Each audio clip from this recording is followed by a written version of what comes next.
don't think we're gonna get any more of the Kid and Shank stuff for a while. The same way we haven't gotten the Blackbeard and Law. We might get a little teaser and see how Kid's crew is planning to manage this whole situation, pulling up to Elbaf. And it's not even just that. I almost forgot they have the Giants. The Giants alone. They don't even need Shanks' crew, I'm sure. Am I disrespecting Kid too much? I'm sorry. If there's any Kid fans, I feel bad because, you know, this is likely where your story will be ending soon. My friend, Eustace Captain Mid. It looks like this is where your ship sets into the sunset. I'm sorry. I'm hoping for that, but I don't think we're going to get any more of that.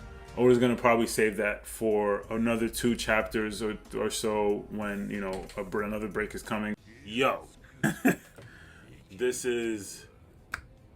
Whatever you're doing, make sure you have read chapter 1079. I'm assuming you probably have. Like, if you're reading One Piece, you had to have heard about chapter 1079 and the reason why there's been so much hype about it. The spoilers were out super early this week. I think on Monday, spoilers were already out, even though I don't react or anything like that. I usually do my best to try to avoid the spoilers, but I did see like pictures floating around of Kid, so I knew that there was something about this had to do with Kid. And I was just like, I just kind of chuckled in my head because I was like, haha, looks like I'm getting another W. I said we're gonna get, the next time we'll probably see the Kid Shanks will be before the break week. So we got a break week coming up. Oda delivered as per usual.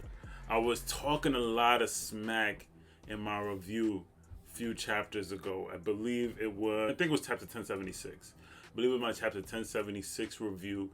I believe that's the chapter that we first see Kid pulling up, and you know, I was like, Brave Warriors was the title of I believe it was something along those lines, because I was like, my man Kid is brave to pull up on Shanks like this because he's not ready.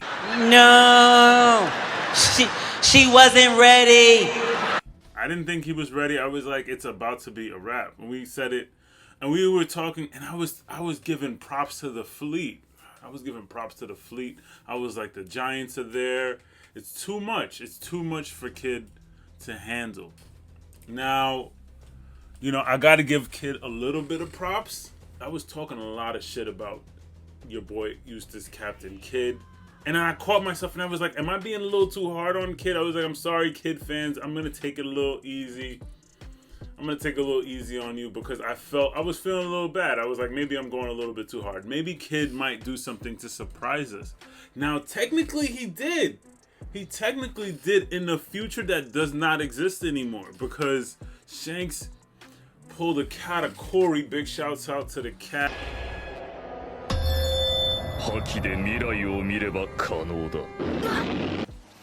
Shanks pulled a Katakuri and used some super advanced observation haki and saw a future at least like 2 minutes ahead. Like, he had to see way more than 10, 15, 20 seconds because he saw Kid was with the railgun. All right, I know I'm a little bit I'm sorry. It was that kind of chapter. All right, I'm gonna come back to this. I'm gonna come back to the Shanks and Kid stuff to really give my full thoughts on that. And I think I probably may have to do a whole separate video just on Shanks alone because he's top 1, and I have had a lot of people criticizing me. I remember last year when I dropped my top 30, and I didn't do a top 30 this year because I was, timing wise, it just didn't really work out, and also I wasn't 100% sure if I should include Kaido and Big Mom because they were out of the story, and I usually typically like to only include alive characters. That's why Roger and Whitebeard are never in the top 30s. I had Shanks top 1, and so many people were like, oh no, Kaido this, da da da da da da. Look at you all who doubted Shanks. Anybody who doubted Shanks, shame on you. Shame on you for not respecting the god. Shame. Shame. Shame. Okay, Oda had to teach you a lesson today. Okay? Not just the Kid fans, the Shanks haters. Alright, so let's talk about the chapter. It was titled The Red Hair Pirates and Emperor's Crew. Alright? We're gonna show you what a real Emperor's crew can do. And actually, you know what? I'm not gonna disrespect Big Mom because they did not defeat Big Mom. Big Mom was not defeated. Like, I'm not gonna say she wasn't defeated, because she was defeated, but she was ringed out. Like, that's a TKO. That's not even like a real defeat. Like, they would have not have. This proves that Kid did not deserve that W against Big Mom. Okay, if he did not, obviously, if he didn't have Law with him, he would have stood. He wouldn't have not have stood a chance. He would not have stood a chance, and especially with what was happening with Basil, with Hawkins was messing him up. I don't think that would have mattered. Kid would have got bodied by Big Mom if Law was not there, and we see that when a real Emperor pulls up. All right, I'm sorry. I said I was going to talk about Egghead. I'm sorry. Okay, so Egghead, real quick, let's run through the chapter. We get the reveal, and I appreciate Oda really came through in this chapter for a lot of things that I was asking for last chapter. I wanted to know how the hell York was able to do everything that, and get away with it. We still don't 100% know how she was able to kind of get around the syncing with the cloud, like how that, we still don't have an explanation for that. But I'm honestly just going to go with, they don't really, Nestella probably don't really care too much about what York is up to on a regular basis, because York just eat and shits and sleeps.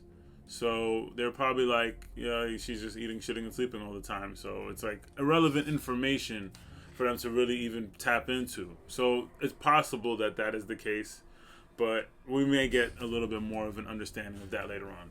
If Oda wants to give that to us, I'm cool. If he doesn't, so either way, I'm fine with what we got so far. So we got the explanation. What I really wanted to know is how she turned to stone and then turned back. They explained it right away because they wanted us to know. I do have a theory though. I think that Frankie might have been able to see it. So if Frankie was able to figure this out, if he was able to see it because he's the only one that's not fully turned to stone, it's possible that he may be the one to tip the Straw Hats in and let everybody know who the traitor was. Okay? I mean, obviously Stella knows who it is, but how is York going to get out of this situation? York must have a plan, apparently, because this was a few hours ago when York figured out that the government is onto her and that most likely that they're going to kill her too. Yet she still came down to Stella and was like, I'm going to be a celestial dragon. Like, I don't know if that's just, the fact that she's like super greedy and that's just her desire. So she's going to put that above everything else. And it doesn't really matter. She's like, she'll figure it out. Or if she really does have some type of masterminded plan. I think she might actually have a plan because of everything that she's orchestrated so far. And she's also mentioning some area of the lab not to destroy. I actually think it's probably either where Bonnie is, where the brain is, or it could be some other part that we have not found out about yet. But, or, maybe there's more Seraphim that we're not aware of. But we kind of just got the evacuation of everybody. That's pretty much it. We just got the evacuation. We didn't get no check-in with the Straw Hats. But the biggest reveal of Egghead was right at the end before they paneled to Elbaf. You see a pirate banner waving in the wind, and it's like, I was like, wait a minute. I made sure, I was very keen. I caught that right away. I know not too many people caught that, but I stopped right away and I was like, is that Blackbeard? Nani? Yes, we have Blackbeard's crew on the way. We're not 100% sure if this is Blackbeard himself, but this basically lets us know this is the reason why the narrator was hyping up tomorrow. Like the last chapter when the narrator said that tomorrow will be a day that the world will never forget or something like that. Yeah, it's because we got Blackbeard crew pulling up, we got Kizaru and Gorosei pulling up, and we got hundreds of Navy ships on, mostly fodder, we know that, but either way, there's still going to be problems. It's going to be people that the Straw Hats have to deal with. So you're going to have all these fodder Marines, you got the Navy Admiral, you got a bunch of Vice Admirals, you got Kizaru, you got York and the Seraphim, and now you got the Blackbeard pirates. It's gonna be crazy. I don't think this is the full Blackbeard crew, and of course with everything that's going on with Kid, a lot of people are like, damn, Law is probably already dead. And I'm not jumping the gun just yet. I do feel like it's most likely that Law is gonna take an L against Blackbeard, but I don't think that it's going to be off screen. I'm pretty sure the same way Oda showed us Kid, he's going to most likely show us Law too. Which is why also I don't think that Blackbeard is here yet. I think that this is most likely going to be one of Blackbeard, part of Blackbeard's crew, where there's an infiltration crew. We may have Aokiji here because we know last time we saw Aokiji, he was with Van Augur. Van Augur's got the warp fruit, so it could be them. Katarina Devana may be here. Shiryu. I know there's gonna definitely be a few of his crew members here, but I don't think that we got the full Blackbeard crew. I don't think Blackbeard is here yet. And I don't think Blackbeard has Law's fruit. Please stop it. Stop with the memes with the Blackbeard just said room. Like, I would be heartbroken. So I really hope that Blackbeard does not have his fruit. But anyway, it's going to be crazy. This is really going to be the crazy, the world is going to most likely really be shocked about what's going to happen. The way Oda has set everything up with everybody pulling up to Egghead, I'm expecting some crazy stuff to go down. And now we go back to when we get to Elbaf now, because that was the main course of this chapter. Oh, we ate good. We ate real good. Oda gave us seconds and thirds. It was amazing. But so we find out Shanks' fleet is not really that grand. It's just a fleet. It's not a grand fleet like like Luffy's is. Which was kind of funny, but it definitely just shows more of his personality. He just, he takes people under his wing so that they can be under his protection, less fighting and all this other stuff.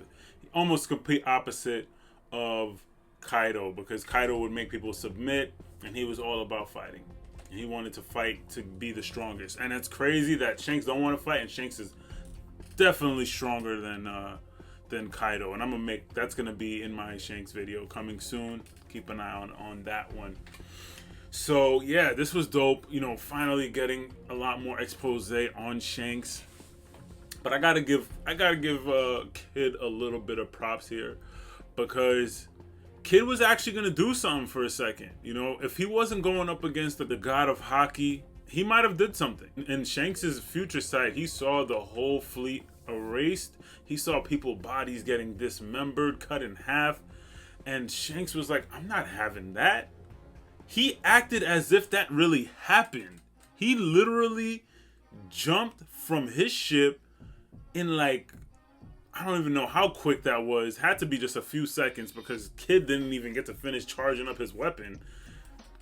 Pulled up, divined the departure, the Goldie. When I was going, I'm like, divine departure. That move seems very familiar, and I know it wasn't Shanks who did it before. Yo, samurai! Come, sorry!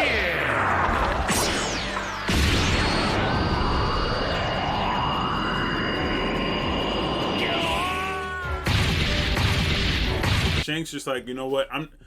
Shanks could have killed Kid just there. Shanks could have for sure killed him. I don't think he killed him. I think he just meant to destroy his weapon. He stepped out the way, and Dorian Bragi did the rest.